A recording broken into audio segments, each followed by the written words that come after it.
Okay, this is part one on why you should not go see a voodoo priest or a voodoo priestess. In my situation, I went to go see a voodoo priestess. I went to a shop. So we all have a free will, but I strongly urge you not to do it. And this is why. First, let me give you a backdrop. So, the reason why I decided to go see a spiritualist is because I wanted quick answers. I went through the same situation when I lived in three different places. One place was like currently about 12,000 miles away from where I currently live at. Second place is about 6,000 miles away from where I currently live at. And then this place. So one of the issues that I do have is that I will be living somewhere, whether it's an island, whether it's a state, whether it's a country. Everything will be okay for the first 3 years. And then right on the third year, I wind up attracting a stalker. Okay. So it's very interesting because the stalker that I wind up attracting, it usually always starts off the same way where the guy is interested in me. I'm not interested in him. I'm never rude to anybody when I'm not interested in them. I let them down very like lightly, right? Because first of all, I don't like hurting people. I don't like hurting people's feelings. But even though I did let these guys down lightly that I wasn't interested in them, during that encounter, initially they were okay with it. So I thought. But then they would wind up trying to get back at me. What they would do is they would just like start showing up in like random places. Like, for example, say if I go grocery shopping at a particular store, every time I go grocery shopping, that particular person will show up. Then they would just like be following me around, like in their vehicle. Sometimes they will use their friend's vehicle to follow me around as well. And then another interesting thing about it too is they will actually get their friends to get in on it, and they will also get whatever girl that they're dating to get on it too. So that's just like a brief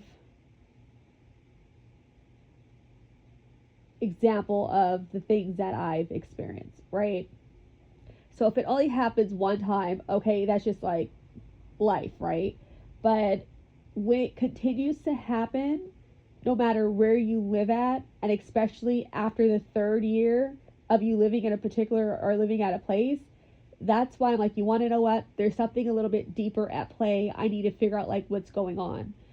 So my mom's always like, go to God, go to God. So like I would go to God about it, this, and the other, but it's like I didn't get the answer that I wanted. So that's what resulted for me going to see a spiritualist. So one thing I do want to say is if you do decide to go see a spiritualist, just make sure you do your research on the spiritualist that you go to, because a lot of times these spiritualists,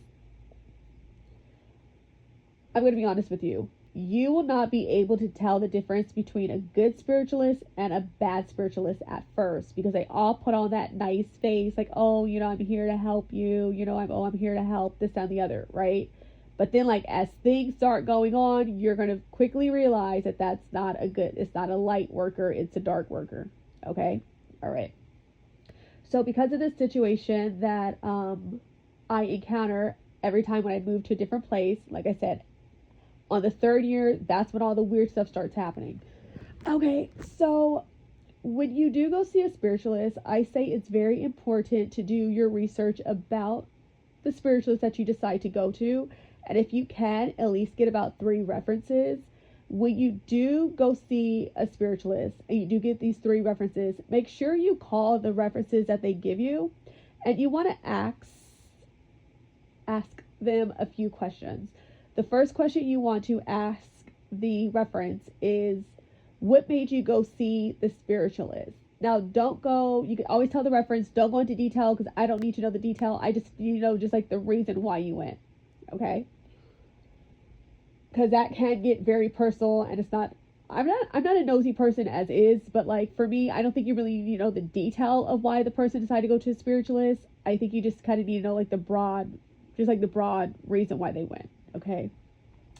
Second thing you want to ask the reference is, what type of service did the spiritualist do for you? And okay, that's the second question.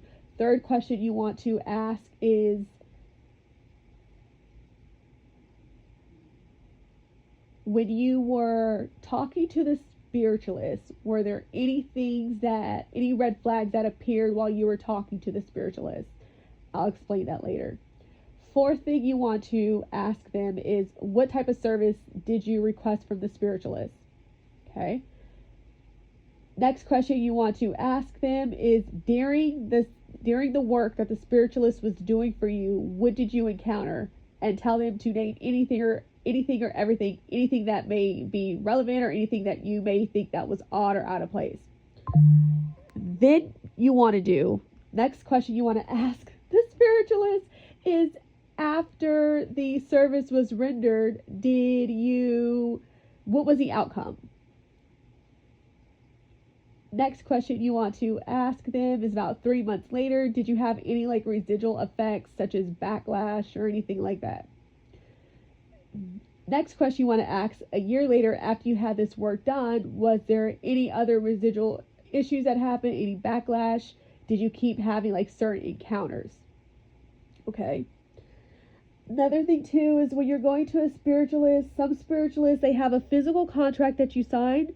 Then depending on where you're at, they have a spiritual contract is what I'm going to say. Spiritual contracts are the contracts that you can't see. So another thing too, when you do decide to go with a spiritualist, just if she doesn't give you a physical contract, you need to tell her, after this service is over, I do not give you access energetically or anything else to interfere in my life.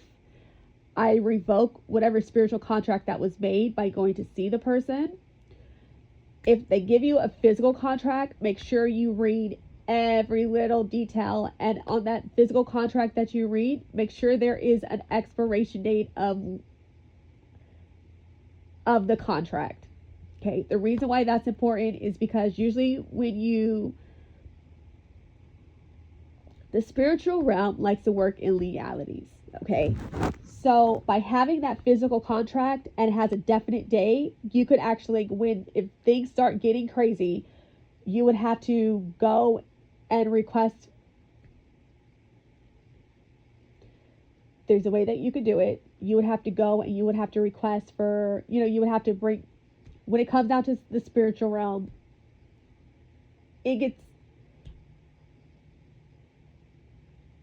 let's just say this, spiritual realm works out legalities. So just in case, if things start happening after the lady or the guy, whoever did spiritual work for you, if things start happening when you go to God, you could actually pull up that contract and you can literally say, hey, this is a date, repent from your sins, because if you're a Christian, you shouldn't be going to that type of stuff.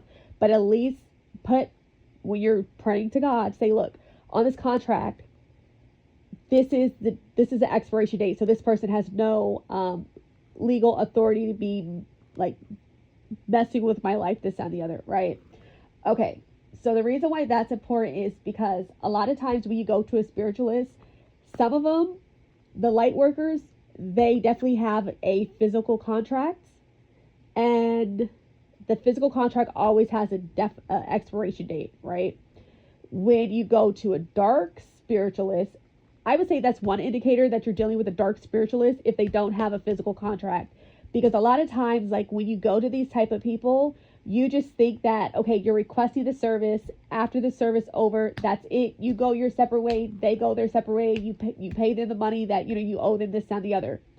A dark spiritualist, that is one way how they're able to continue to mess with your life and cause havoc in your life by doing spiritual things against you, sending spiritual attacks, this and the other. Okay. If the spiritualist says that they do not do physical contracts, just make sure you tell them after this service is over, I revoke all access to you, to my brand, my energy, my bloodline, whatever. Okay?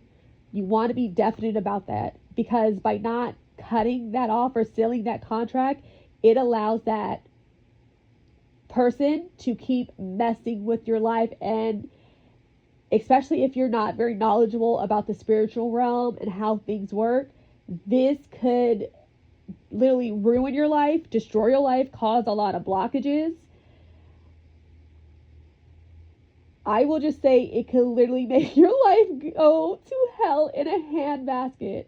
And like, it's weird because like when things start happening, first you're like, oh, that's just a coincidence, this and the other. Or, oh, I have, oh, I'm having like a string of bad luck. Number one, I don't believe in luck.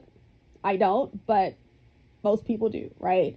So then you're going to be like, oh, I'm just having bad luck, this and the other. But then like it starts to become like, it starts to create like stagnation in your life, a lot of blockage, finance, career, love, and everything like that. Then that's when you're starting to realize, wait, maybe there's something a little bit more at play. Okay. All right. So to back it up a little bit. So, oh, and another thing too is, a lot of these spiritualists, especially like if you live a particular place, a lot of them are connected with other ones, right? And I'll tell you why that's important later. Okay. And sometimes the one that you go to could be quite messy and you don't know that they're messy. When I say messy, it means that like they like to cause drama, they like to cause chaos, that type of stuff. Okay. All right. So because of the situation that I kept experiencing every time I moved to a place, I'm like, okay, something about this is not right. I need to get a handle on it, So I decided to go see this particular spiritualist. So when I was when I first went, I just like I stopped at her shop.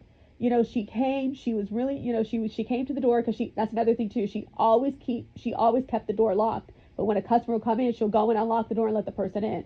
I'm like, okay, but then like if you look at the area, it wasn't a rough area from what I see. It had like a lot of businesses, like a lot of shopping stores and stuff.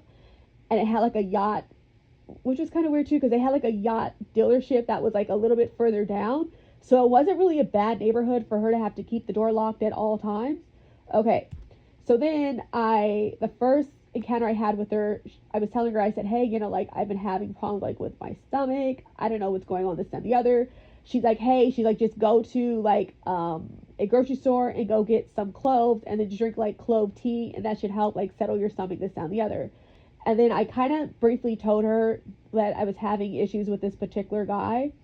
And then this particular guy is from another ethnicity than me, right? Not like that matters, but, and that's why I told her. So she's like, well, maybe, you like, I said, she's like, well, maybe you like those type of men. I said, no, I actually don't, to be honest with you. And she's like, well, you are pretty, you're very attractive. I mean, it's common for like men of other ethnicities when they find a woman attractive to like, kind of, like the woman, but it's a difference between a man liking you and a man being obsessed with you, right? So what I was encountering was obsession.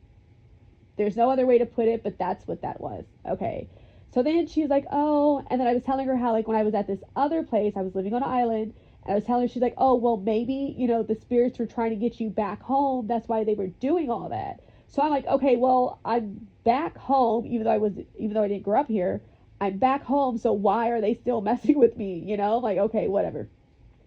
So then like I said, the first encounter, very, very nice. She actually had a picture of Mary Laveau on like the wall. And then she's like, look. And I'm like, and I look, and she's like, look, you look just like her. And I'm like, the hell I do. Like, I'm not saying that Mary Laveau is not pretty. She's a very beautiful woman. But like, I heard that like back in the day, she was like a really powerful like witch. I didn't want to say a witch, like a very, very powerful, like what she did, right? So I'm like, oh, like, and I didn't want to be rude, because I'm never a rude person. You're like, oh, okay. And I'm like, well, thanks for the compliment. But I'm thinking in my head, like, oh, hell no. There's not like she's a beautiful woman, but I said I just wouldn't want to have like, number one, that type of power, and number two, like, I wouldn't want that, right? Okay. Because I'm another thing too. I'm a very authentic person. even though I may look like my dad or look like a mixture of like my dad and my mom, I feel authentic. I like to do my own thing. I like to be my own person. Okay. So that was the initial encounter. And then she gave me the business card and she's like, well, when you get a chance, come back and we could further talk about this. So like, I'm not going to lie to you. It took me about a month or 2 months to go back because like something told me like, don't go. But then it's like, I keep being harassed by this particular individual. Like, I need to figure out what's going on. So that way I could just like cut this off and then I could just like live like a happy life without having to worry about certain type of men like stalking me. Okay. All right. So then as like time went on, I'm going to say maybe about like 2 months later, the harassment from this particular guy got like worse, right? It got to the point where it's like every time I leave my house, just there. And the fact that his job, I think, kind of made it even worse, to be honest with you. So anyways, it got even worse. And then the girl that he was dating at the time was like doing weird stuff too. Like it just got intense to the point of like, you want to know, like, Ariel, you got to do this. I'm like, all right. So I'm like, put your big girl boots on and let's go. So I go to the lady and I tell the lady like everything that's going on, this and the other. She was very nice, very understanding and very listening. But I will tell you is that when we were talking about everything that was going on, it was like she would manifest whatever spirit that she works with. She would manifest and then she would go back to being normal. She would manifest and she'll go back to being normal. So another thing about my life is that I wasn't raised where I currently live at. However, I do have family ties. The first part of my life was overseas. Second part of my life was in the U.S. Even though the second part of my life was in the U.S., it was very close to, I would just say that the first place I lived in the U.S. when I was a teenager, they had a huge Spanish population, right? So I do have like a huge Spanish influence on me as well. Okay.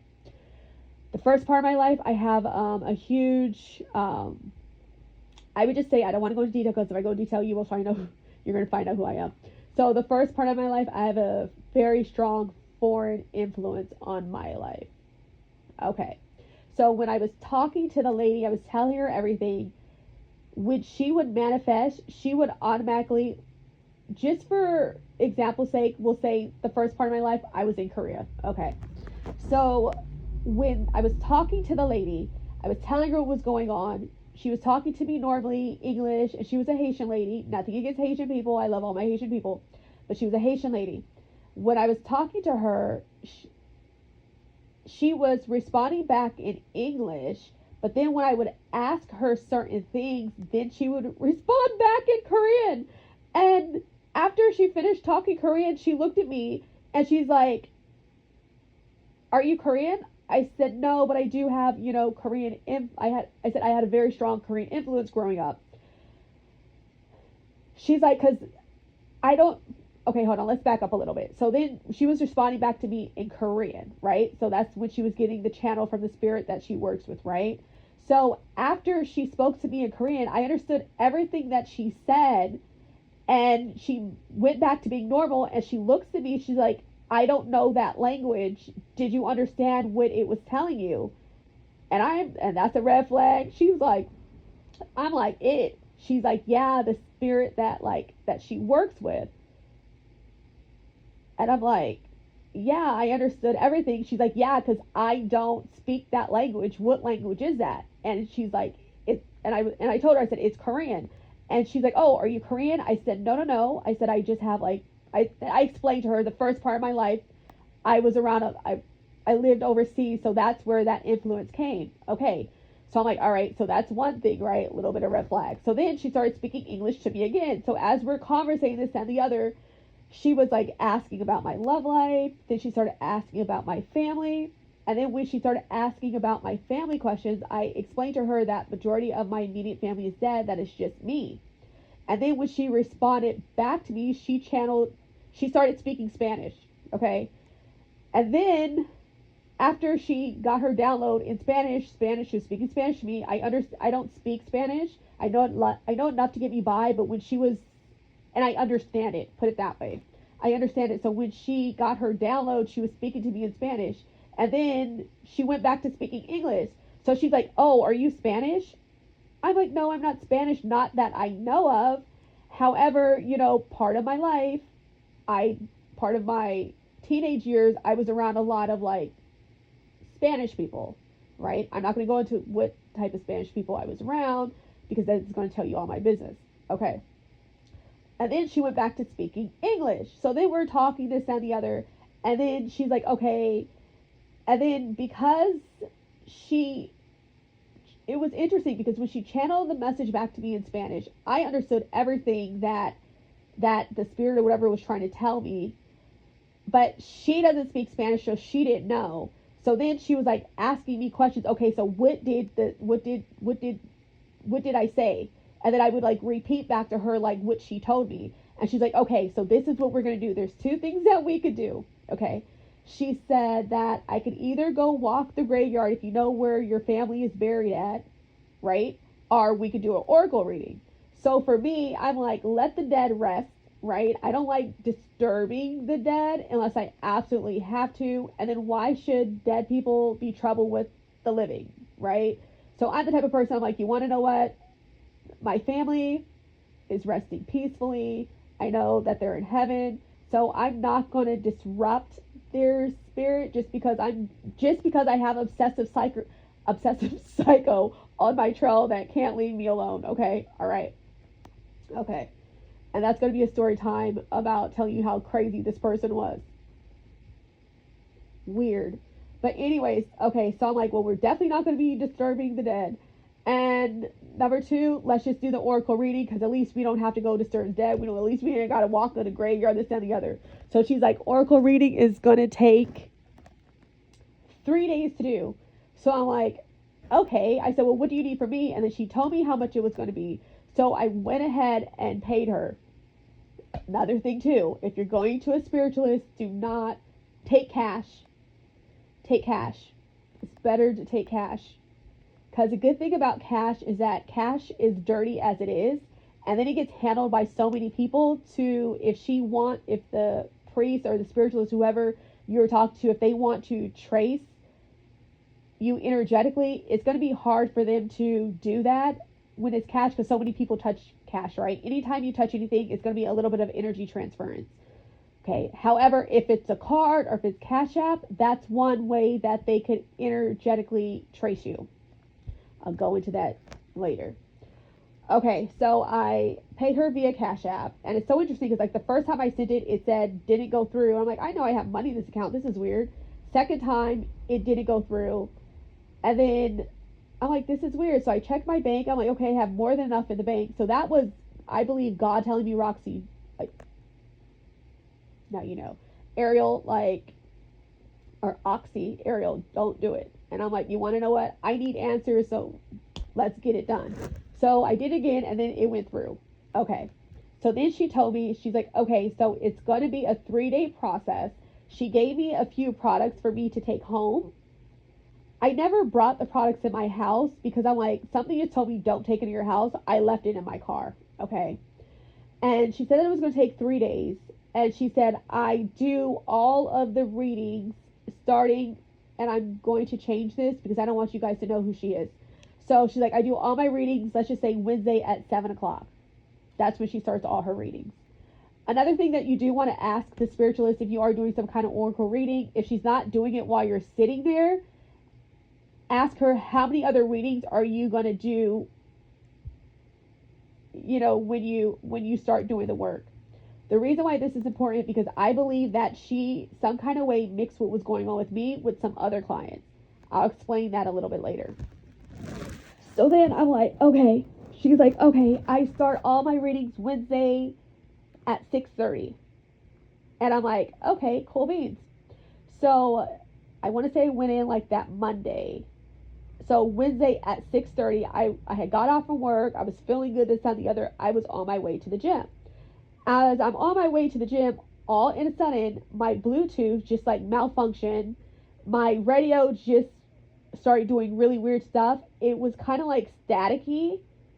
And then I'm like, this is weird. So then I kept trying to like hook up my phone, my Bluetooth with my phone with the thing, and it just would not do it. It just kept doing that real staticky sound, this, sound, the other. And like I would hear talking, but I'm like, it can't be talking if it's, you know what it sounds like? You know, back in the day when you had a radio and like you're turning the radio dial to get a radio station, and if it wasn't quite on the correct radio station, sometimes you'll have interference from 2 other radio stations before you turn the dial. That's what that was. Okay. All right. So me knowing that she said that it was going to be Wednesday, like at 6:30. Like I had so much going on that day, I kind of like forgot, to be honest with you, that she was going to start Wednesday at 6:30. So like on the way to the gym, that was one thing that I had. So as soon as I get to the gym, everything's on normal, this, that, and the other. I like to do cardio at first. So what I did was I went into the cardio room and I started, on the spin bike. And me, like when I do my spin, I hit it hard, right? So I'm going to say about 30 minutes in of me doing my spin bike routine, my chest started hurting like really, really bad. I started having like a lot of pressure on my chest. And I'm like, oh man, to the point where I literally thought, I didn't know if it was a heart, and especially my age, I'm a young girl, right? I'm not that young, but I'm young, right? So at the time I'm going to say I was like 38,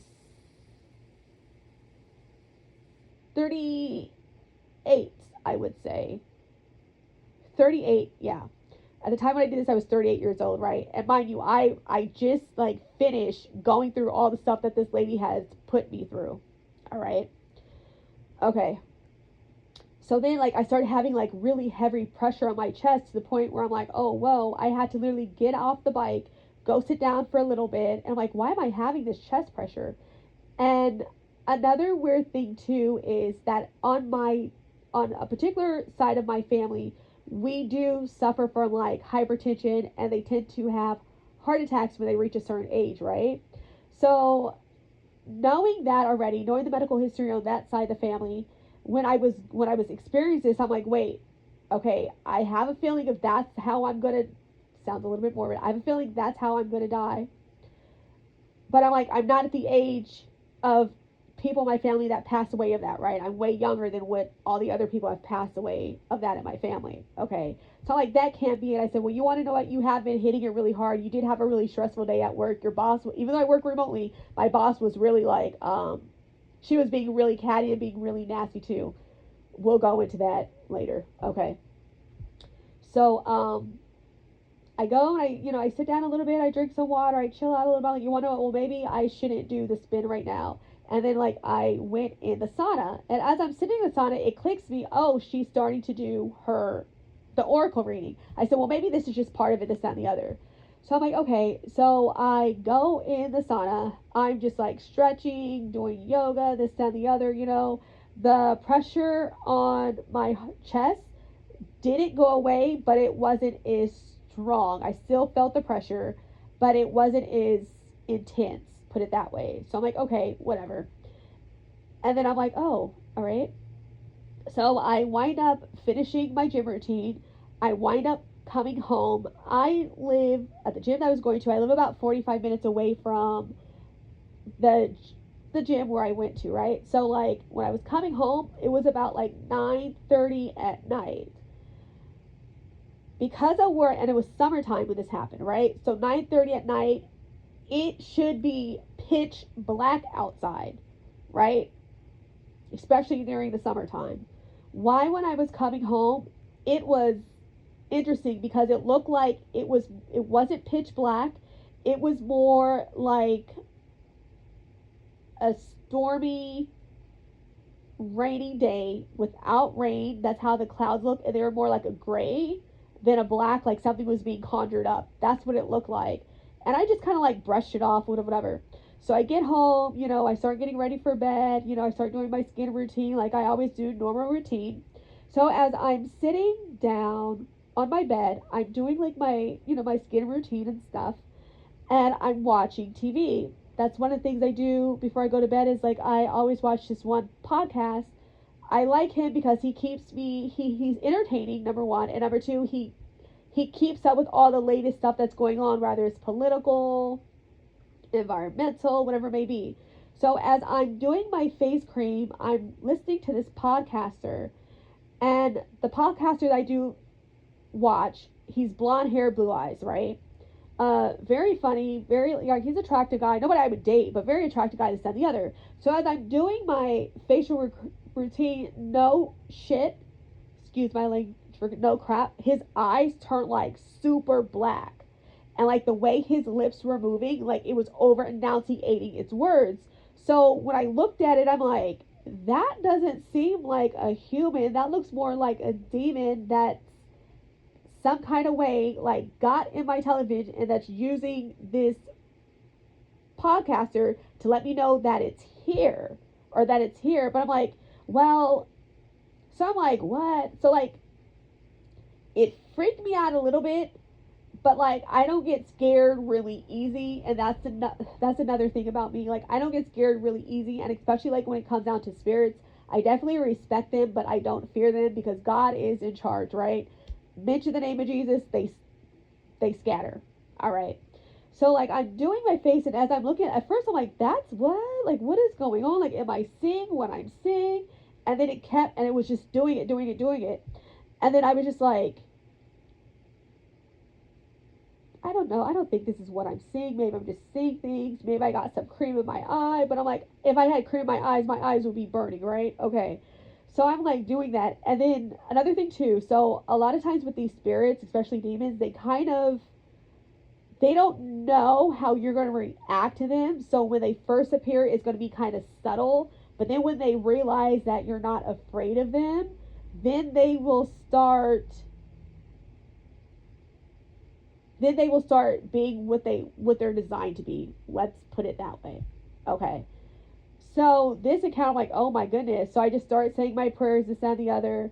And then I said, well, that's maybe a sign for me to like turn off the podcast, just going to say my prayers, this and the other. So I said my prayers, and then I went to sleep. As I'm sleeping, I started having these weird dreams. Okay. One of the weird dreams I had was of, I don't want to go into that detail. I just had a weird dream of, let's just say, a best friend. And we were walking in the park because, we were exercising because, I like to exercise. We were walking in the park and we were talking this and the other. So it looked like my childhood best friend. And it talked like my childhood best friend. However, it didn't walk like my childhood best friend, and something about it was a little bit off to where I was able to catch it. And then when I caught it, it manifested to it's like what it really looks like, right? So that's another thing too. So like with these trickster spirits and these evil spirits, they will they you know how they say it mocks God, which it does, because what it will do is it will mock someone who is like mimic someone who's close to you, but like if you really pay attention to it, it's something about that particular person is going to be like a little bit off, right? And this is just in your dreamscape. Okay. So then when I realized what was going on, I like hurried up and like woke up. Even though I woke up, I looked to the left, and there it was, like laying right next to me. And it was so close to me to where it was like kind of like right by like my shoulder. And then it like kept trying to get close to me. The more it tried to get close to me, I kept like scooting away and stuff like that. And then it got to the point where like it kept scooting next to me till I actually fell off my bed. And then I'm thinking, okay, I fell off my bed. So, normal reaction is to get up. I popped my head up thinking that it was going to be gone. It was still there. No lie. Just like looked me in my face. And that's when I screamed the name of Jesus. And then it just left. And I'm like, oh my God, that was so intense. And I'm like, you want to know what? I'm not going to sleep after this. I said, you want to know what? I had no idea that this oracle reading thing would be this intense, right? So I'm like, you want to know what? So I'm like, Ariel, looks like we're going to be up for 3 days until this stuff is over because I'm not going to sleep. Because I don't want to keep like having those weird, scary experiences. Okay. So then, because I don't go to sleep, I decide to put on my TV again. I don't put on the podcast, or I put on something else. I put on more like a little kiddie thing, right? So that way, And anyway, so I was putting on something kiddie, like a little kid cartoon or something like that, and I'm like watching it. And I'm like, I'm not going to sleep. I'm just going to go and stay up. Plus, I have to go get my teeth bleached anyways. Where I'm going to get my teeth bleached at, it's like 2 hours away from where I live at. So I'll just, I'll just stay up. So like, I decided to get out of bed like around like 7:30, go do like my like little routine like I always do. And then another thing that I do is after I finish my routine, I like to sit at my kitchen counter because I have a TV there. I like sit on the kitchen counter and I like to drink my tea. So that's kind of another reason how I prepare for my day. So as I'm sitting at the kitchen counter, I'm just watching TV, nothing provocative, just like a YouTuber again. And this time, like everything appeared normal. However, I just started getting like these extreme thoughts, and my feelings were very, that I started getting these overwhelming feelings. So, because of the type of person I am, I know how to regulate my feelings. And even when it comes down to thoughts, I know how to not let, well, I think anybody could do this, but like not let, obviously not let your thoughts control you, but kind of like analyze your thoughts, I guess is how you say it. So, I'm drinking my tea, and then out of nowhere, I start having like thoughts about these thoughts about this particular relationship, not even a relationship I was in. I started having these particular thoughts of the first incident when I encountered my first stalker, right? I was put in a position that really scared, I'm not gonna lie to you, it really scared me to the point where I literally thought that I was gonna die with my first encounter with this stalker when I lived overseas. Um, so that feeling was so strong to the point where I literally like was about to start crying. But for me, I'm able to, when I have a thought, especially that feelings before like the waterworks start, I analyze the feelings and I stop myself from crying from the thought that I'm having, if that makes sense. So I'm like, okay, so after I was able to regulate that thought, then another thought came into my head. I'm like, wait, this is not my thought. I don't think this way, this, that, and the other. So then it, and because I'm a spiritual person too, um, I quickly recognized what it was. So it was her, right? She was going through literally she was going through it seems like she was trying to go through all the encounters that I had and to see what made me tick, to see what made me sad, what made me happy, what made me upset, because the thoughts that she was giving, the thoughts that I was giving, or thoughts that she was giving were thoughts that will definitely evoke emotional reaction. So because I'm able to realize when someone's doing this, I was able to figure out what she was doing, and because I figured out what she was doing, I was able to tune it out, right? Another thing too, when you go for certain jobs, without telling too much of your business, you will go through psychological warfare, put it that way, right? Because they want to know, like, when you're underneath a certain situation, how are you going to react? So this is what she was doing, but on a smaller scale, right? Okay. So then I realized what was going on, and I'm like, under any other circumstance, I would have called the person up and be like, what's going on, this, that, whatever, right? Because I know where it's coming from. I know who's doing it. I'll call, especially if I know who's doing it, I will call the person and be like, what seems to be the issue, this, that, whatever, right? But because I'm like, hold on, this is most probably part of the oracle reading. She's trying, we're trying to figure out why I keep getting these stalkers. Okay. So I just like let it happen. So by letting it happen, that gave it legal right to continue to do things, right? So because I'm a very strong person mentally, I'm able to realize that that's happening, but not let that like deter my day. Still able to function, this, and the other. Okay. And no, it's not voices. I know people are like, oh, those are voices in your head. Nah, that's not voices. That's something else. It's definitely psychological warfare. Okay. All right.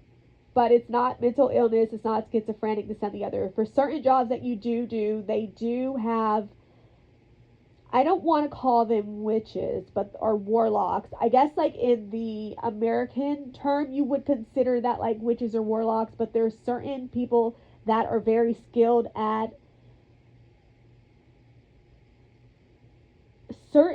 putting you through psychological warfare, and you don't even have to be in the room with them. Okay, that's all I'm going to say. I'm not going in detail because I don't want nobody monitoring me, this, and the other, okay? All right. So I realized what she was doing, so I'm like, okay. Like I said, any other circumstances, I would have called, like, what seems to be the problem, whatever. And you know, the funny thing about it is, like, when I was going through that, I'm like, wait, did I apply for? And I'm like, no, I'm in the mainland. I didn't apply for this job. So they and plus my age, I'm like, even though I'm fit and even though like I could definitely like keep up, I'm no longer I'm no longer a candidate for that position, right? So there's no way that that they're doing this now, and especially I'm pretty sure there's more other people that are like, not saying that I'm not qualified for the position. I know that I am qualified for the position, but put it this way, there's other people that are willing to just say take the call. All right, got it. So I'm like, okay. So when I already analyzed that it was this particular person that was doing it, I'm like, I know what she's doing. I know why she's doing it, this and the other. I let it ride. Okay. I shouldn't have did that. I let it ride. But anyways, the reason why I let it ride, because like I said, I need to figure out why keep attracting these stalkers, especially every 3 years when I move to a new place. That's how it happens, right? So I moved to a new place. Everything will be fine. Exactly in the third year, that's when I come encounter with the guy who's a stalker, and it gets really, really weird. Okay. So then I proceed on my way, to go get my teeth whitened. And as I'm on my way to the teeth whitened, like nothing like out of the ordinary happened. It was just like a normal ride, this, that, and the other. I go get my teeth whitened, and so when I was getting my teeth whitened, so that she, like those dentist chairs. So she had 3 chairs that were lined up, right? And they had 3 chairs in one row, 3 chairs on the opposite side of the room. So she's like, okay, you need to put this in your mouth, like, so it keeps your mouth open, and like she applies it, whatever she's applying, this and the other. Okay. So, and I have those glasses on, so that way it doesn't hurt, that way that light doesn't hurt your eyes. So as I'm looking across from me, there is a lady. She is on her phone, and on the back of her phone case, it said, "Let the devil ride," or something like that. And I'm like, the hell? I'm like, who the heck would put something like that on their phone and then let that phone case be displayed so everybody could see it, right? So once again, you do have your proud, like, satanic people, like you got your proud Christians, proud whatever, got it. So when I see that, I'm like, oh, this is interesting. And I'm like, whatever. So I go ahead and get my teeth whitened. And then after that, I go ahead and, proceed home. So as I proceed home, like, nothing out of the ordinary is like weird other than the stalker guy. We'll call him stalker guy. Other than him following me around like he always does, right? So I'm like, God, this is just so weird. But anyway, so I just wind up like coming home. And then when I got home, once again, like I had got some takeout. So I wind up sitting at my kitchen counter. I'm eating and I'm like watching TV, this, that, and the other. And out of nowhere, I started feeling really, really, really, really nauseous. When I was feeling nauseous, it was a nauseous that I felt the sickness that I felt was the same sickness I felt when I was in a other place where I lived at, and I was, I had got sick from something. I can't remember. I don't want to go into detail about it, but I wanted getting sick from something. So that's like the sickness that I felt. And I know it wasn't from like the eating of the food that I was eating, this and the other, because I had only had one bite. So like the interesting thing about like the sickness that I felt, how I was sick to my stomach, I can recall when I felt that way. And I'm like, oh, that's interesting. But then again, here she is. She's going through everything that she could find, right? Energetically or whatever she's doing. She's going through anything and everything that I find to see, like, I guess, pretty much doing like a spiritual investigation to figure out why I keep getting these stalkers, right? So I'm game with it, being the fact, game with it, not gay, game with it, GAME, because I'm trying to figure out why do I keep attracting stalkers. That's what I want to find. So that way I could course correct, right? Because if you ever experience something like that, and especially when it keeps happening, it's not a very good experience. It makes you just like not like want to be bothered with people, like. And I don't hate people. I love everyone. I really do. But like, there's some people out there that are like extremely like weird. Okay. So then I'm like, okay. So knowing that I had the bad dream before, right? And even waking up and seeing it, I'm not going to go to bed. I'm just going to like keep myself entertained and just like stay up till like this is over.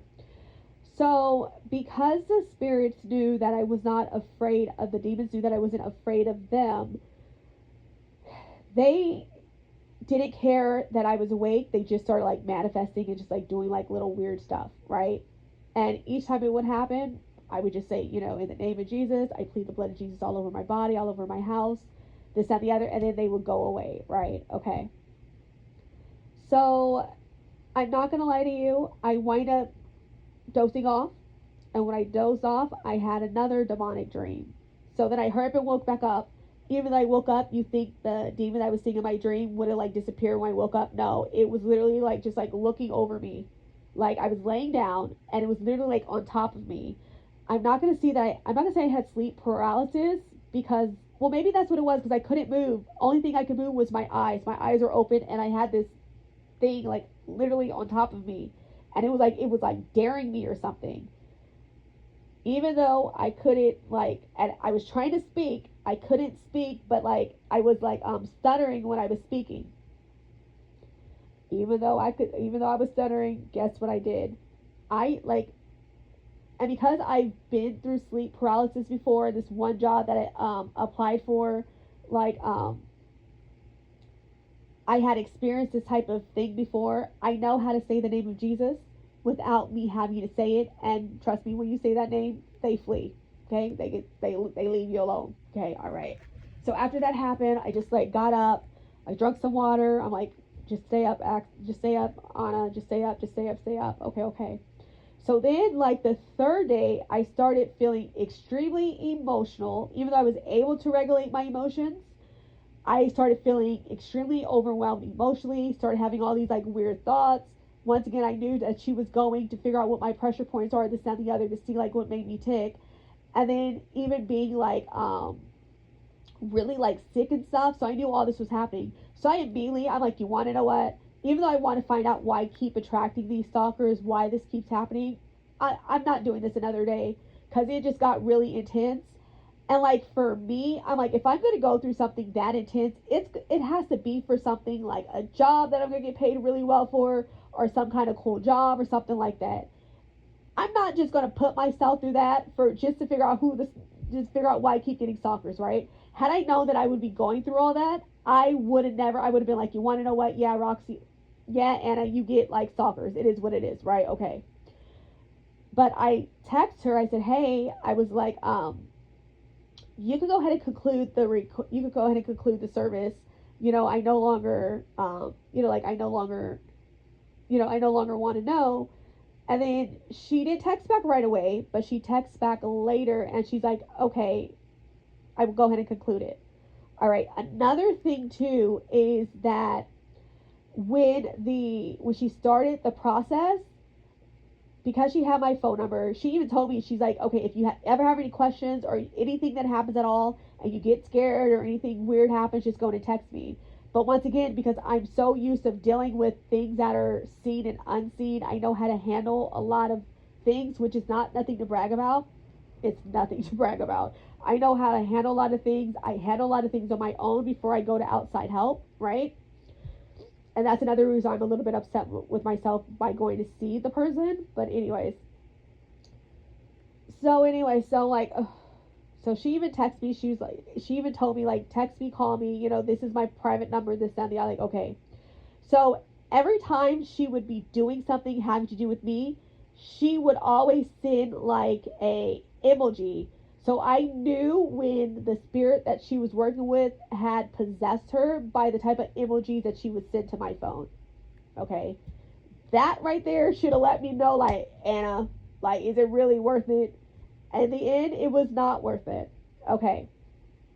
So another thing too, during the oracle reading, she told me to give her she said, go ahead and write down everything that you want to know. And also, she said, write down everything that you want to know, and then also names this, that, and the other. I'm like, okay. So because I was going through harassment at the time, and the harassment was really intense, I didn't know the people's name, but I knew their faces. But in my other experiences, I knew some of the names, right? So I wrote down some of the names, okay, from like my previous experiences and other questions that I had, not relating to the stalking situation I was currently going through. Okay. So then, just like thinking about it, kind of like, it doesn't scare me. It just makes, it doesn't even make, you want to know what? I have no feelings towards it at all. I'm now detached from the situation. That's how I'm able to talk about it. So I wrote down these names. And then then she's like, okay, come see me. And she told me a day. I got busy, even though I worked from home, I got really busy with work because work was really stressful. You know, they had a particular, not even going to detail, it got really stressful to the point where I was just working, working, working. And then when I did have time, it was like that following Thursday, right? So I go talk to her and she's like, oh, I figure out exactly what it is. She said, one of the guys that you were dating looks like you had a very nice relationship with him. She said, it looks like after you broke up, everything that was going good for him went downhill. And it looks like he wound up losing a lot of things. So he got mad and he started cursing you, right? Cursing you. Um, and she said he was doing, I forgot, it's not black magic, it's with, normatic, I think it's called. It is not dramatic. I forgot, I guess I could Google it, but it is the type of witchcraft that is done from people who are from Normandy. Okay. I may, if I make another video, I'll go ahead and say like the name of it this time, the other. Okay. So, that's what she said. She said he put a curse on you because everything, after you guys broke up, everything like went down.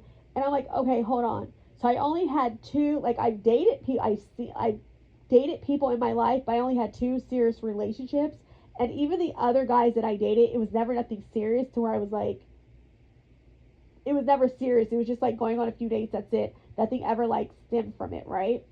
So then when she told me that, I'm thinking to myself, I'm like, what? I said, no way.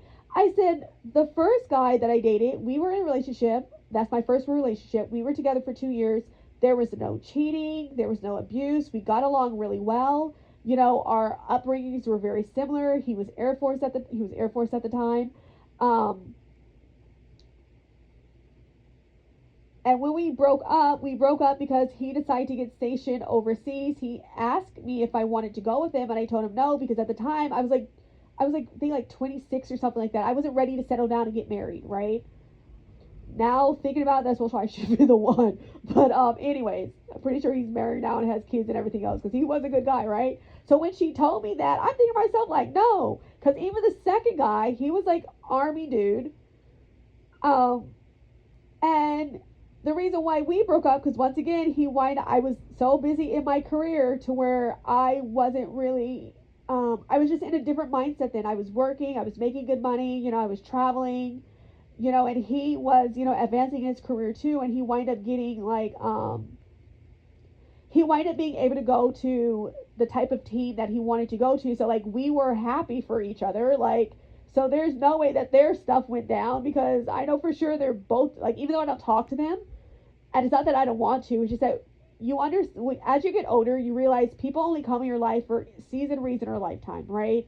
You understand when that person's in your life, they're only in your life for like that point in time, right? And then after that point in time, like it's not, you don't hate the person, you don't like wish anything bad on the person, you just go your people have their own lives to live. You go your own path. Sometimes your paths are together for a certain point in time and then they split. That's just how life is, right?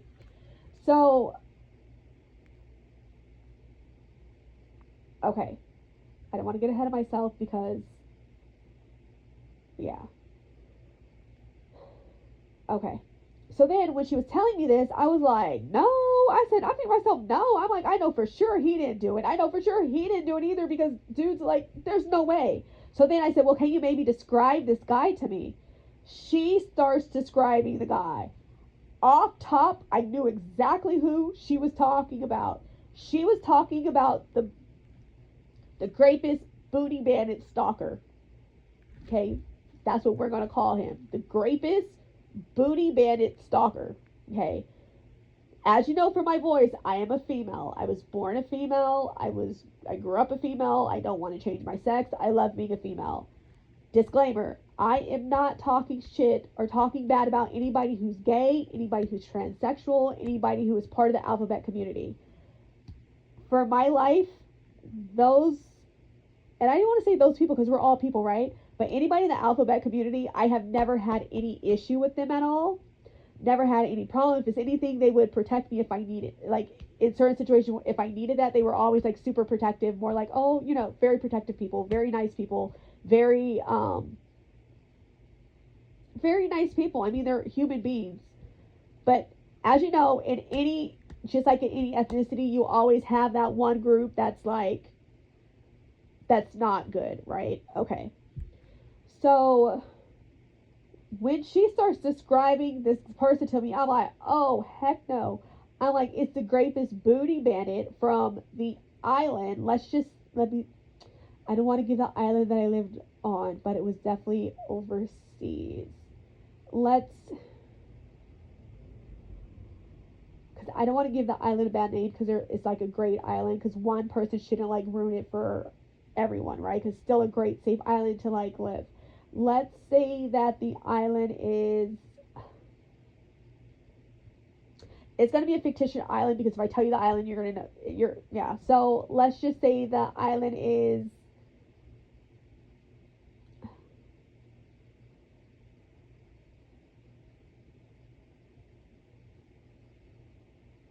it's going to be a fictitious name. Let's say the island is, I'm trying to think of a name to call it.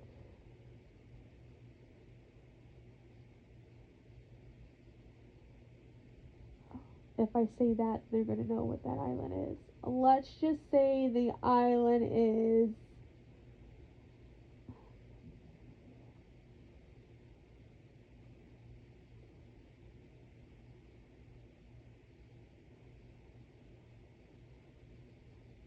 let's just say the island is in the Pacific Ocean, right? Okay. And maybe that's even given. Well, there's lots of like other little islands too, like this on the other. I'm just gonna call the island, because it's such a beautiful island. That's like where like half my heart's at. Let's say the name of the island is,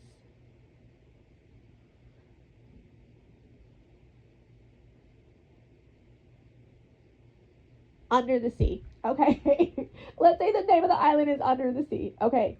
So this particular island, Under the Sea, they had every branch of military on that island. Every branch except for Marines. Okay. Now, Marines would go to the island to train, but none of them were stationed there. All right. Another thing too, they said like way back in the day, like in the 80s, they did have a Marine base there, and they did have Marines that were stationed on the base. But the reason why they're no longer stationed on the base, and the reason why they no longer have a Marine base on that particular island, is because the Marines were SAing the Native women. Okay? All right. Okay, and I'll tell you how all this is going to wrap up together. Okay. So there's no Marines on that base, right? And as you know, if you ever come in contact with Marine, they're cool people. They're just a different type of person, right? I'll do like another story time about the different branches. Okay. So when I was on this particular island, I was working at one of the banks, had a really good job. I was living in a tourist area, okay? I was maybe like, well, you go up the hill, that's like where my condo complex was at. You go down the hill, you walk the strip, there's a lot of like hotels, a lot of like high-end stores, a lot of restaurants, a lot of bars. So sometimes I would get off from work and I didn't feel like cooking, so what I would do is I'll walk down, on the strip and like go get something to eat, right? My favorite food was like Japanese curry. Even growing up, that was like my favorite food. Okay. All right. And then like on the weekends, I would like go out to like the different bars and stuff, me and my friends will go out to the different bars. And obviously, like when you go out to the different bars, you know, because there's a huge military presence, you meet like a lot of like militaries and stuff like that, okay? From all the branches. Every now and again we would meet Marines, but like I said, they're not stationed on the island. They're either stationed like overseas somewhere and they only come on the island to train, okay? Or to do like some type of work, whatever. We won't go into detail about that. Okay, so anytime I move to any place, I like to have fundamentals, like I like to have certain things in place. So as soon as I move to a place, I need to go find a primary care doctor. I need to go find a dentist. I need to go find, you know, like certain things that I feel are like necessities, right? Okay, so I found this particular doctor. His name was Dr. Kim. He had his teenage daughter, that was like working the front. Okay, so if you go back and you listen to my stories about why I don't want to be a psychologist, this clinic like kind of runs into why. But anyway, so long story short, the girl was a senior in college. She wound up getting a scholarship to go to school in the mainland, but she was okay, so I went into the doctor to go get a Zolar shot. As you know, I have really bad allergies. Okay.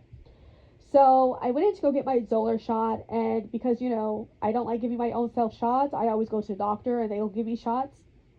I had just got back from a trip from overseas, and I had sat next to a person that was eating a peanut butter jelly sandwich, and I don't know if he had like a peanut like fixation or whatever it may be, but he was eating a peanut butter and jelly sandwich.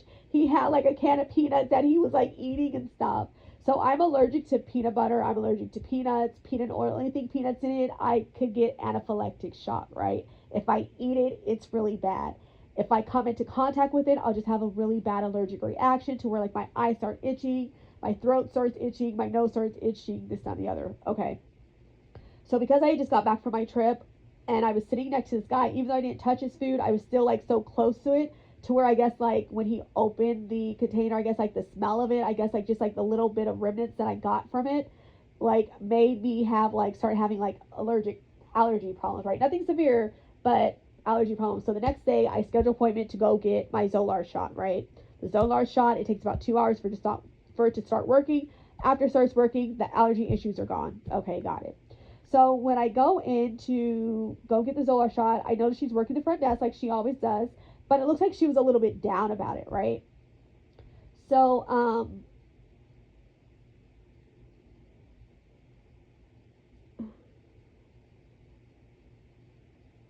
this is going to be a long story. So anyways,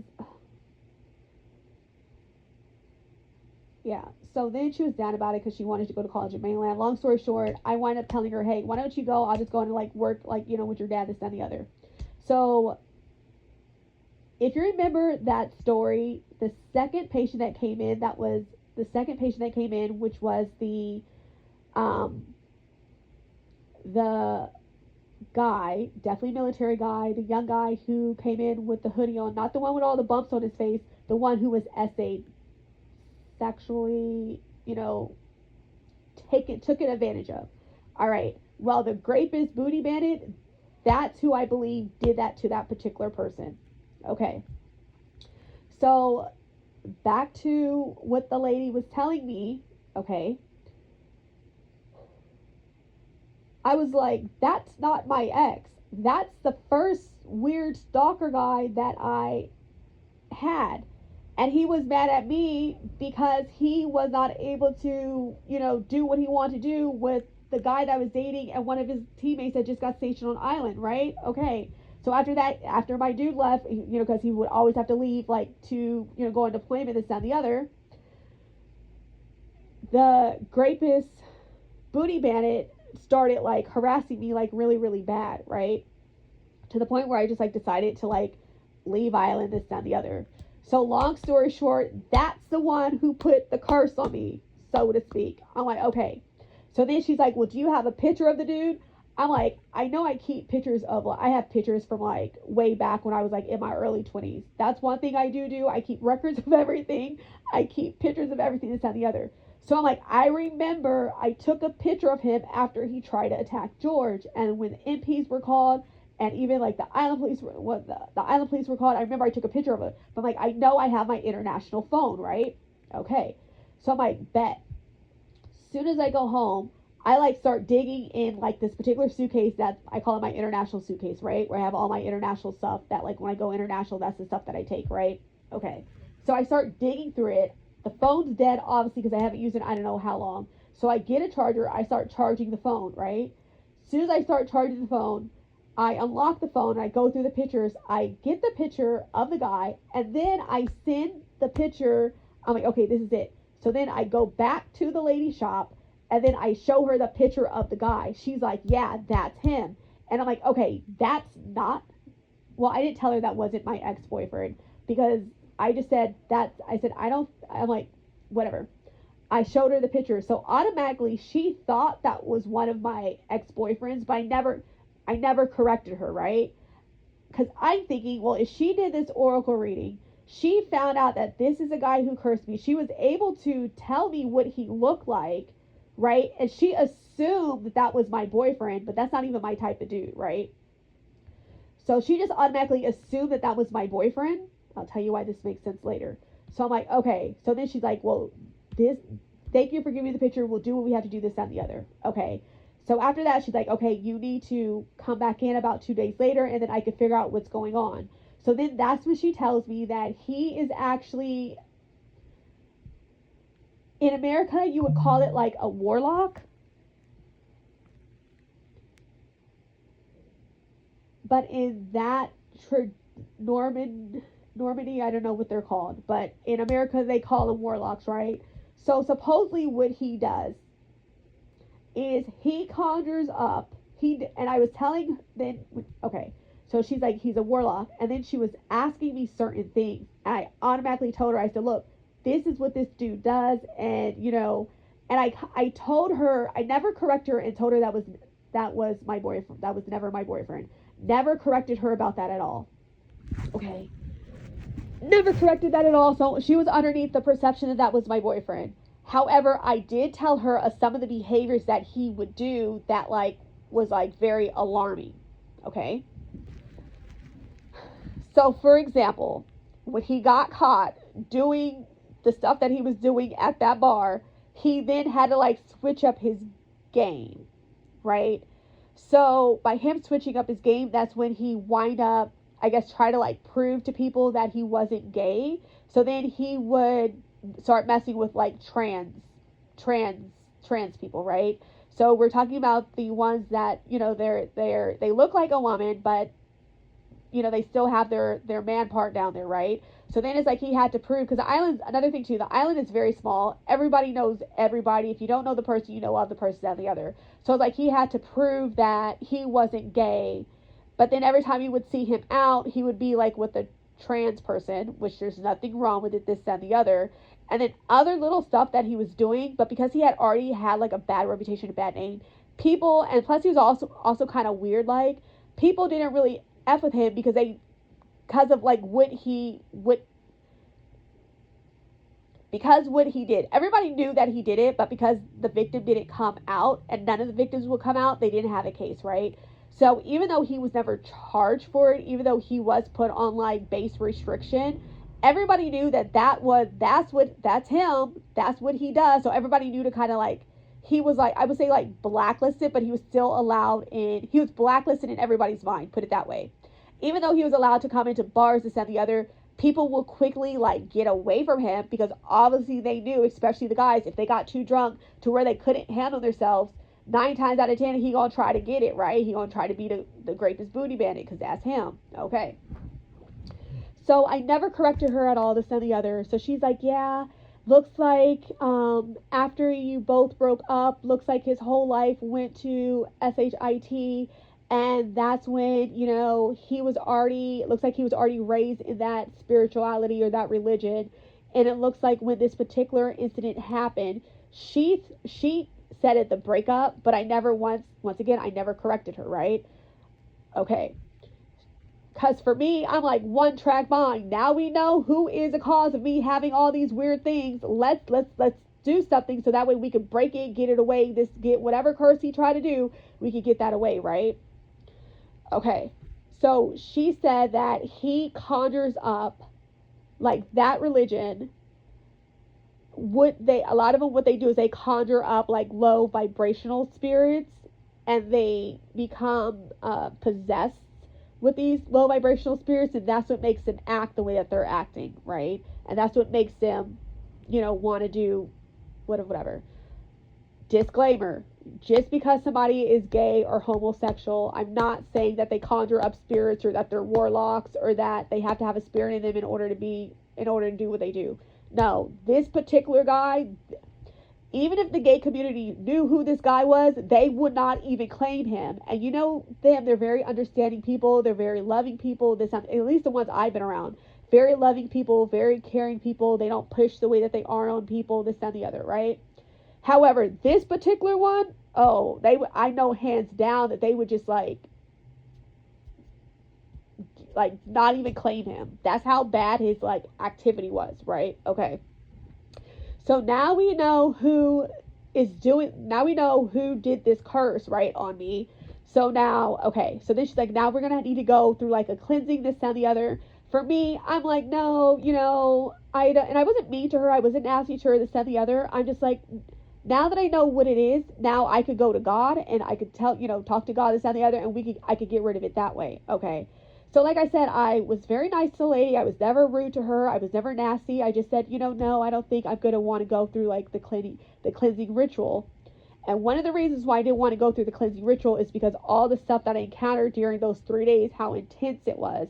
And I'm like, I'm not putting myself through that, not doing it. There's a better way, an easier way to where you won't have all that crazy stuff going on, okay? All right. So then she was very nice. I said, well, thank you so much for helping me. I would have never known, why this was happening, this and the other. Once again, the lady was so sweet and she was so nice. I didn't think that she was a dark spiritualist, right? Okay. So I don't know. And like I said, I was nice to her. I paid her the money that I owed her. I was never nasty to her. I even said, thank you so much. I said, I even told her, I'm like, thank you so much for helping me. I would have never even knew why this was, why all this was happening, this and the other. Now that you told me, now I know, now I could start course correcting, right? How me and the lady ended, I felt like we were on good terms. I didn't owe her anything. I was nice. I was cordial to her. I didn't know if she was maybe a little bit upset that I didn't want to go through the cleansing ritual, but I can't, I'm not going to keep putting myself through like torture like that. Like for me, like I said, if it's for a job and I know I'm going to be getting paid for this job, all right. But for something personal like that, I'm like, no, there's other ways I know how to like get rid of whatever it is. Okay, got it. So then I'm thinking that that's over, right? Oh, back up a little bit. Okay. So then another thing too. So because I'm like, okay, I no longer need your service. Thank you so much. Really, really nice. I felt a little bit, I didn't feel obligated, but I definitely wanted to support her shop because I felt like even though I paid for the service that she did for me, I felt like I still needed to kind of give back. And then I know how it is for like a woman, like, like when you start your business, like when it first starts, it's usually, I'm not saying that she just started her business, but I just know how it is for a woman, especially a minority woman, to have a company, and how sometimes it could be a little bit harder, to like get revenue coming in, this and the other. So because she helped me out to figure out what the route was, I'm like, let me at least like spend some money in her shop, right? So I brought some like bath salts, I brought some candles, I brought a few other things, this and the other, right? Once again, I never brought this stuff in my house. I just kept it in my car. So after all that happened, I left the stuff in my car. I wound up like going home, and then I wind up like taking a shower, and then I wind up putting my yoga clothes on to go to the gym. Okay. So as I'm going to the gym, I am starting to feel very convicted by God. Like God's like, you shouldn't have did that. Like you shouldn't have did that. You shouldn't have this, that, whatever. I'm like, yeah, God, you are right. And then on top of that, I was listening to, I was reading a book. I was listening to an audiobook, and the audiobook is like pretty much telling you want to know what you need to do. You need to, because even like after like the oracle reading, everything was over, I still started having like these overwhelming feelings, not to unalive myself, but just overwhelming feelings about like right when my dad passed away, how I felt really sad. That when my brother passed away, I felt, a certain type of way. And even like when I lost like a certain friend, I felt really sad. So I just started having like really overwhelming, even though I was able to regulate my emotions, I was still having a lot of like heavy feelings. And I also felt like a darkness that was like on me for some reason, right? So I'm like, you want to know what? At the gym, I'm praying. I'm like, seeking God in the sauna, which I should have did at first, right? And just God's like, just get rid of everything that you brought from the shop. And the stuff was still in the bag and everything. I wind up throwing it in the dumpster by the yoga studio that I was going to, right? So like after all that, I'm thinking like everything's over, right? Little did I know, no, it was not. Another thing too, to back it up a little bit, remember I told you I gave her a list of names when she was doing the oracle reading. So, I gave her a list of names, this, that, and the other. Okay. She told me a few things about the names that were on the list, and it's like already things I already knew, because once again, I'm a very intuitive person. It's already things I already knew, but she just confirmed it. Okay. And then when I went to pay for the stuff, I had a business card so I have one of those billfold wallets. It's kind of like an old-fashioned wallet to where like, you have like your ID card, the clear thing, the ID card, and then you have like a bunch of like little card slips this and the other. So for me, I keep business cards in, I keep the business cards that people give me like, in like those slots, right? Just in case if I need whatever business this and the other. So this particular person, and I'm not even going to say the person's name, this particular person, I had just got their business card, and it was like, I didn't have time to put it in like the neat little slot like I always did. It was there. So when I went to go pay for the items, obviously you got to open up the wallet, right? And the business card like flew out. She picks up the business card, and when I tell you, she freaks out. She's like, "Stay away from him. He's not good. He's not good." Like the way she like freaked out. And I'm like, "Oh, no." And like, I'm like, okay. So like the way she freaked out, there's a few things that are happening. One is that either used to be her boo or that used to be her boyfriend, right? Not saying that that's what it is, but usually when a woman freaks out about a man like that, and especially with the way she was like, "Stay away from him. Stay away from him. You'll find somebody new. You'll find somebody different. You'll find somebody better," right? There's a few things that are going on when a woman freaks out about a man like that, right? One thing is she either still messes with the guy or that's like some kind of family. Well, hold on. Let's back this up a little bit. There's a few things that are going on when a woman freaks out about a man like that. One is that he is also part of the same spirituality as she is, but he ranks higher than what she is. So all that means is that the spirits that he controls is higher, are more dominant and more powerful than the ones that she works with and the ones that she thinks that she controls, right? So that's one thing. So he's most probably either, I guess, a voodoo priest. I think that's how you say it. Okay, that's one reason why she freaked out like that. Second thing is, that's either her family, and maybe he might be married to somebody in her family or something like that, right? Because I know how protective I get, about like my family, if you know what I mean, right? Third thing is maybe that's one of her boos or something, or maybe it's a guy that she was either in a relationship with or somebody that she's currently having a relationship with. Don't know. Our fourth thing, he's a man of God. Okay, so those are like the 4 reasons why somebody would freak out that bad. And when I told you she freaked out, I even had to calm her down. I'm like, it's okay. Like, I don't know him. I said, I had to go get food. I said, I don't cook. I said, I know how to cook. However, for the holidays, I decided I did not want to cook. I wanted to cater food. So when I was going to cater food, I just wind up, we ran into each other, and he just gave me the business card. It's like, I guess like it just case if I needed something, if I needed, that service, call the person, right? But I said, it's okay. I said, I'm not going to call him. I don't care. It's okay. So I said, if you felt that, like, I said, I understand, the way she freaked out. I said, here. I said, I promise you, I'm not going to call him. I don't care, whatever. So I just went ahead and naive me, right? Well, not even naive. I'm just like, the way she freaked out, I'm okay, even though I have family here, I'm not from here. I'm already considered an outsider. I'm already having people that are stalking and harassing me, right? I don't need spiritualist people to gang up on me too. All right? That was my thing. So I'm like, the type of woman that I am, I'm not gonna say I'm the most prettiest girl in the world, but I'm definitely attractive. And plus the type of guy that he is, I'm not saying that he's an ugly guy, that he's not attractive. That's not usually the type of guy that I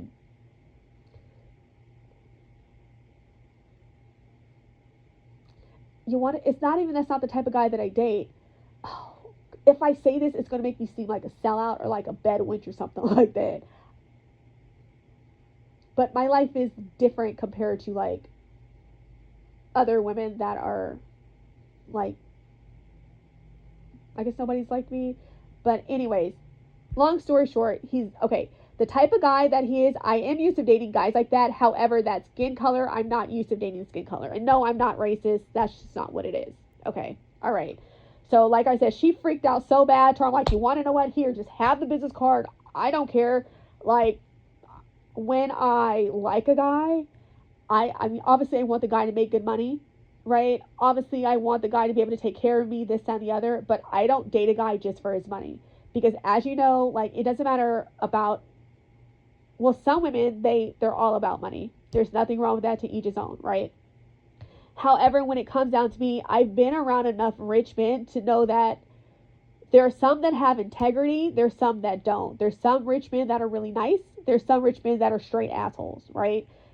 There, and it just depends, right? So, long story short, the way she freaked out so bad to where I was like, okay, it's all right. Here, have the business card. I promise you, I don't want the dude. I ain't even trying to talk to him. I didn't even try to call him or do anything like that. And I even told us, I said he gave me that. I said I never called him. I never emailed him. I never did anything like that. I never even met the dude. I mean, I met him that one time, but that's it. And it's not like we were planning to meet each other. It just happened. I was out and about getting food, and that's just what it is. Okay. So then I had to calm her down from that, right? And I'm like, oh, damn. So I hurt and like paid for the stuff, and I gave her like a little tip. And then I wind up like leaving. And then she's like, oh, I'm so sorry. I'm so sorry. I said, no, no, no. I said, it's okay. It's okay. I said, I definitely understand. You know, I said, usually like, I said, I'm not saying that, you know, you guys are dating or whatever it may be, but like, I know how it is for like, when I really care about someone, right? And like, I just know how I am when I care about certain people. So I'm like, I understand. It's okay. Now, when I care about someone, I don't freak out on people that may like the person. I don't do that type of stuff because I'm not that type of girl, you know? Because of my discernment, because of my intuition, I could automatically pick up. I'm not even going to go into detail. But anyway, so I'm like, the way she was, like, here, lady, just like, it's okay, it's fine. There's so many, like, I think in abundance, there's so many men to where, like, I'm not worried. Let's just put it that way. I'm not making it seem like I'm all that, this, and the other. I'm just not worried. Okay. And especially like where I used to live at the other island, like if I wanted to marry a millionaire, that would definitely be the place where you would want to go. Be the fact that like a single family house starts at 700,000, and that was just when I was there, 700,000, and that's not even a nice house, right? So in order to have real estate there, you have to have some serious capital coming in, right? And you have to make good money. Put it that way, okay? So I'm like, fine. And then plus I'm still going through like this harassment situation. So trust me, don't need this, that, and the other. Okay. So then, okay. So after all that happened, I thought that, you know, our work relationship was like over, right? Because you already did the service that I needed from you. I already brought some stuff, to kind of like say thank you for like helping me out with this issue, this, and the other. Little did I know, all hell was about to break loose. Okay? So, even after I found out that the person who put the hex on me was the guy that was the rapist booty bandit, right? Okay. I immediately was like, okay, just because somebody, like, I'm another type too.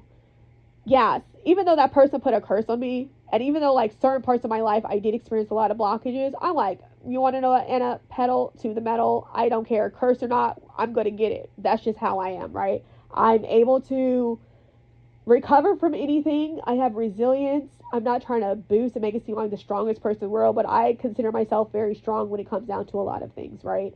And I know how to take care of a lot of things without being overworked, overstressed, and like over exhausted. Okay. So then after I figure this out, now keep in mind the stalking and the harassment is starting to get worse. Even though it's starting to get worse, they don't approach me. And that's another thing, how you knew it was straight bullshit what they were coming up with, right? So they would never approach me. They would just do like little stupid stuff, right? So the girl that he was dating at the time, like, it's clear every time he came home, he would always mention my name and always mention things. Because like the way the girl would act towards me, I'm like, girl, first of all, you're so young. You're like maybe like 25, if that. Like, I know when I was 25, it's just different people do different stuff. Okay. First of all, if I was 25 years old, first of all, that guy's not even my type. The stalker guy, super ugly. He definitely looks like that little, like the way his eyes are, and then he has like a widow's peak. And like, that's another thing too. Like, I do not trust any guy who has a widow's peak and any white guy that has like dark eyes. Unless he's like black Irish, then that's a different story. But those two, and just plus the way that he acts on the other, somebody that I just never even wanted to, right? So anyways, long story short, as the harassment started happening, the girl actually started spreading rumors about me, and then she was getting her friends to stalk and harass me, this, that, and the other.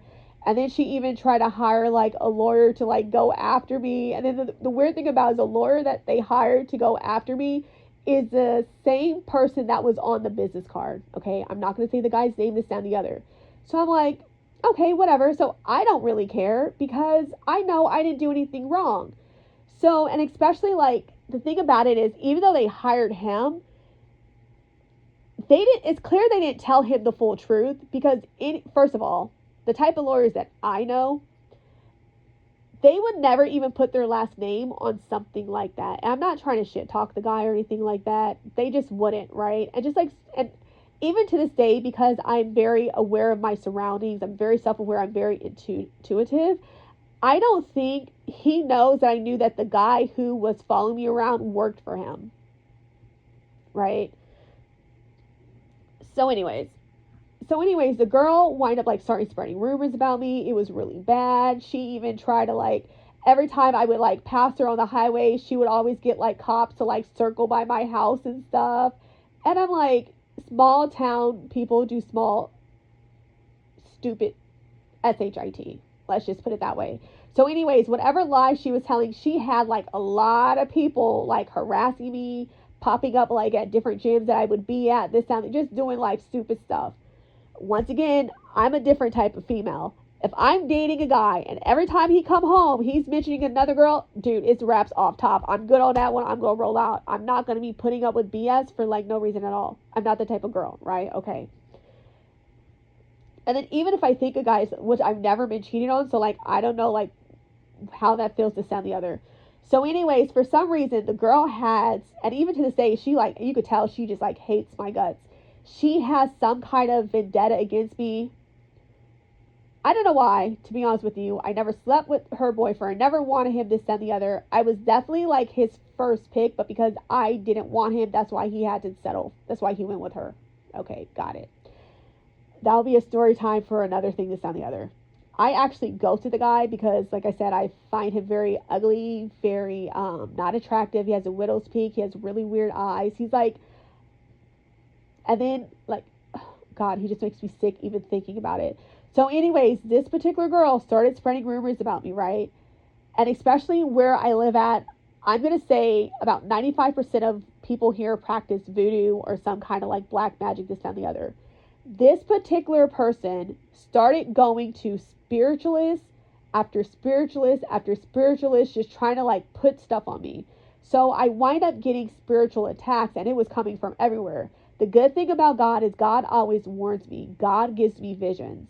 If it's not urgent when I sleep, God will show me visions of who's doing what. Okay? If it's urgent, God will not wait till I go to sleep. I would literally like close my eyes for a second and automatically I'll see who's doing what and what's doing what, right? Okay. So this particular female that started spreading rumors and lies about me, the one who was associated with, he was a cop, right? I don't know if he still is, this and the other. When I'm out and about, I don't see him. I don't know. Thank God I don't see him. But anyway, so this particular girl was going to voodoo priest after voodoo priestess, trying to just like put work on me, this and the other, right? Okay. All the work they was doing, even though like at first I wasn't, they were sitting it, but it wasn't like breaching my shield, so to speak. Okay. God, it's so much. So anyways, long story short, this particular girl, eventually, guess what voodoo priestess she goes to? The same one that I went to see about me. She automatically thought the guy who put the curse on me was a guy that I dated. Once again, I never corrected her. So this particular female, she was going through my Instagram list, and she was going through my Instagram list. She was going through my Facebook friends list. She was literally contacting so many people from my past, I guess, try to dig dirt on me, this, that, and the other. Because once again, they weren't winning. They couldn't get hurt me criminally because I wasn't doing anything wrong. Everything that she accused me of doing, that's what she was doing. Civically, couldn't get me at all either because it was all BS. Okay, got it. All right. So when she went to this voodoo priestess, the same, well, I don't even know if she's a voodoo. I'm just going to say the same spiritualist that I went to. Eventually, they wind up crossing paths. So I guess everyone that she went to, I guess they kept telling her like, no, no, no, no, no, or or they kept doing work and the stuff wasn't working. She eventually went to the spiritualist that I went to. The spiritualist that I went to actually told her, right, that was my boyfriend. So what that girl did was she contacted this is why when you hate people, this is why you don't hate people. This is crazy. This girl literally winds up contacting the Grapist Booty Bandit, right? And the thing about this Grapist Booty Bandit, and once again, I'm not saying that all people who are homosexual, all people who are gay have a strong spirit on them, but this particular person, he has some kind of dark entity on him. There is no way around it. He has some dark entity on him.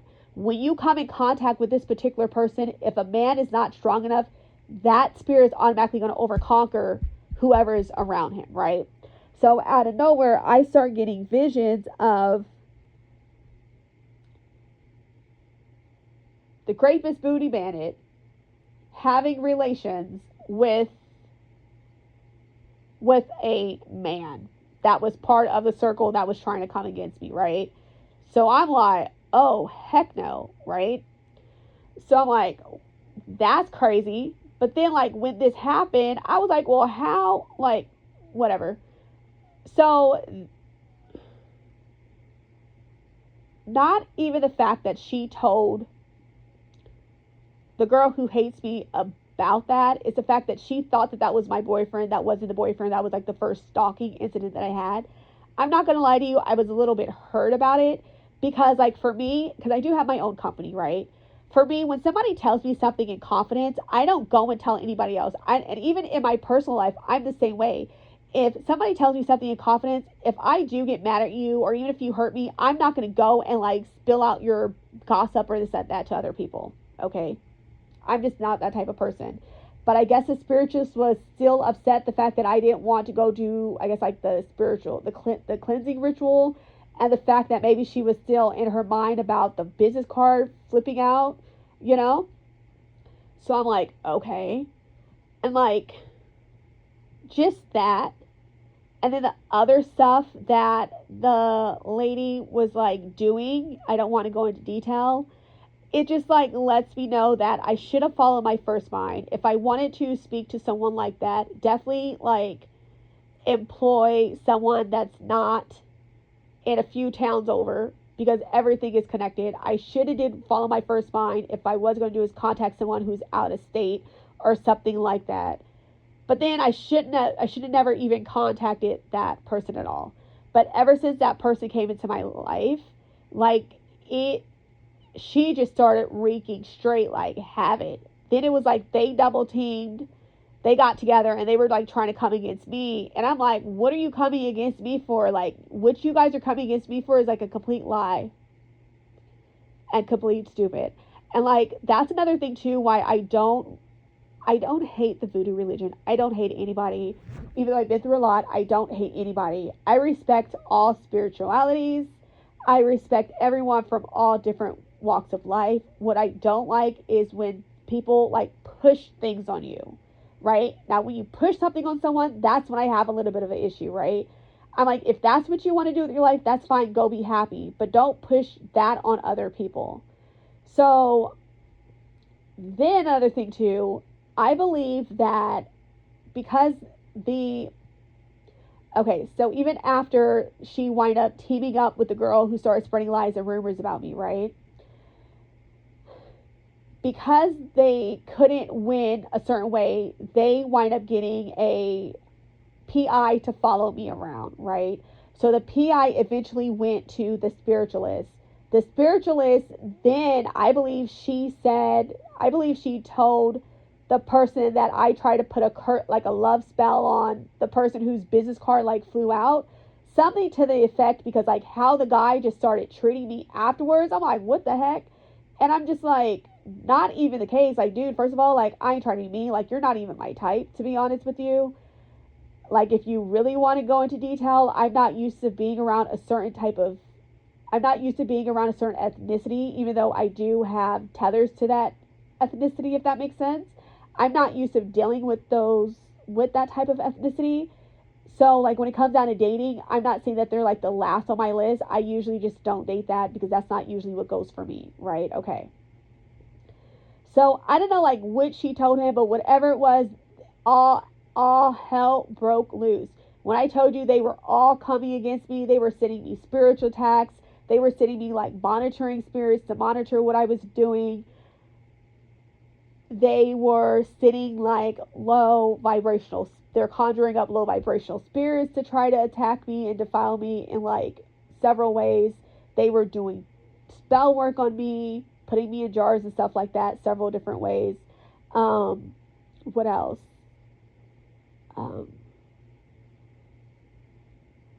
So the good thing about that particular lawyer getting involved, at least the guy who was doing all the stalking and harassment, at least that did stop.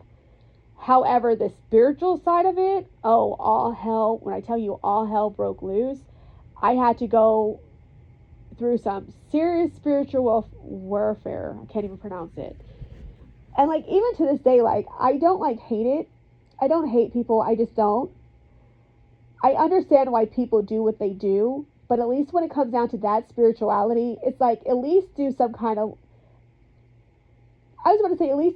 oracle reading, this, that, and the other. But even if they do that, it's still not going to really tell the truth, because had she would have like just really like even asked me questions like, oh, is this a boyfriend, this, that, and the other, she automatically assumed that was a boyfriend. So it's like, the girl who was spreading lies and rumors about me, it's clear she was trying to hurt me. If she couldn't do it, thank God it never went physical. It was more like mental and like little stupid little passive aggressive type stuff, right? So it's clear that she was on some kind of like warpath to try to like hurt my feelings, this, and the other. All behind a guy that I never even wanted. Even to this day, he grosses me out, to be honest with you. Like, oh my goodness. But yeah, so long story short, do not go to a spiritualist. If you do go to a spiritualist, just make sure you do research, so that way what happened to me will not happen to you. Because when I tell you that caused so many blockages in my life, even though I was able to like remove the blockages eventually, if I didn't go to that person, the people who were coming against me, they would have never had certain information. And then another thing too with the spiritualist, like, she could have at least been like honest and be like, I would have felt better if she would have been honest and she would have told them the exact reason why I went there, instead of her being messy, right? Wanting to join in with the drama and the BS and make it seem like I went to her for something when actuality I did not. You know what I mean? So it's just insane and it's just crazy. So long story short,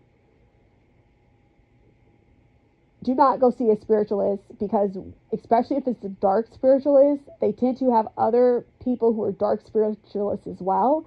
And then they tend to like team up, and they start, when I tell you spiritual attacks, all kinds of stuff. Sending spirits to monitor me. So for example, like, even though I understand Spanish, I speak Spanish, I do have Spanish friends, right? And Spanish is out of ethnicity. Well, anyway, so even though I love the Spanish culture, you know, Colombian, Venezuelan, all of it, I absolutely love. I love the food, this and the other. One way that I knew that she was sitting monitoring spirits was because I would be watching TV, right? Say I'd be watching YouTube. And, you know, all the ads that would come on would always be English speaking ads. However, when she would be sending me spirits, everything automatically would change to Spanish. So for example, if I was watching something on YouTube, all the commercials will be in Spanish. Even the YouTuber that I would be watching, because I do watch a lot of YouTube, even though all he speaks is Spanish, all he speaks is English, all of a sudden he just starts speaking Spanish. So that's an indicator that they were sending a Spanish monitoring spirit. And I think the reason why they initially sent a Spanish monitoring spirit, because it wouldn't really like throw me off or be scared, is something that I would most probably be more comfortable with, knowing the fact that like my background has a lot of that in it. So yeah, so that's one thing that they were doing. Another thing they were doing was I believe they conjured up that incubus spirit because of some of the attacks that I was getting.